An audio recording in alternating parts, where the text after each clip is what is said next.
ស្ដីពុកម៉ែបងប្អូនទាំងអស់គ្នាទេសភាពពេលល្ងាចបងប្អូននេះស្មៅកដោបដែលយើងដាំបងប្អូនមើលអញ្ចឹងខ្ញុំចង់និយាយពីការចិញ្ចឹមកដោបនេះបងប្អូនអញ្ចឹងបងប្អូនចង់និយាយថាមានបំណងចង់ចិញ្ចឹមកដោបអីបងប្អូនកុំភ្លេច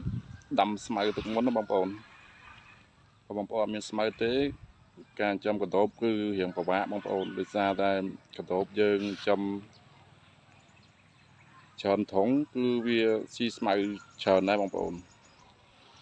មិនស៊ីដេញទេបងប្អូនកដោបចាប់ពី25ថ្ងៃឡើងទៅគឺវាស៊ីស្មៅច្រើនដែរបងប្អូន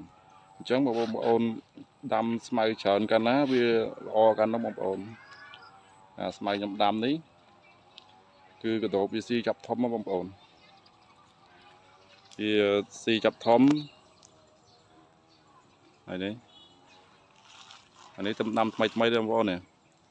ជួខាងណាយើងទំដាំថ្មីបងប្អូនយើងធ្វើដីឲ្យស្អាតចឹងទៅយើងចាប់ដាំថែមទៀតបងប្អូននោះហ្នឹងដីដែលយើងត្រៀមទុកដាំស្មៅបងប្អូនអញ្ចឹងវាធ្លាក់ភ្លៀងបដាហើយយើងចាប់ដាក់ដាំវាទៅវាអត់សូវចុះទឹកចឹងបងប្អូន